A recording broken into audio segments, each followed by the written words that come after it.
about these flood warnings, please visit us on the internet at westwest.weather.gov/Seattle, monitor NOAA weather radio, or consult your local news source.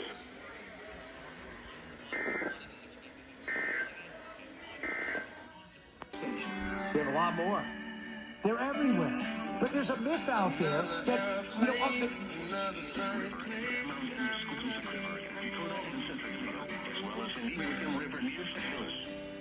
For details about these flood warnings, please visit us on the internet at westwest.weather.gov/Seattle, monitor NOAA weather radio, or consult your local news source.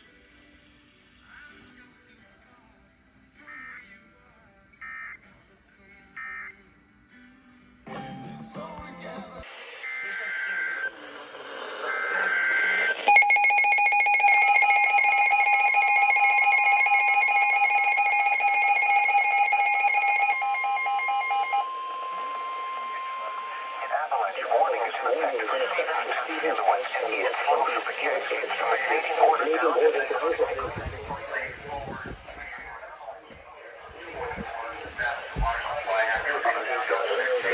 backcountry travel is not recommended.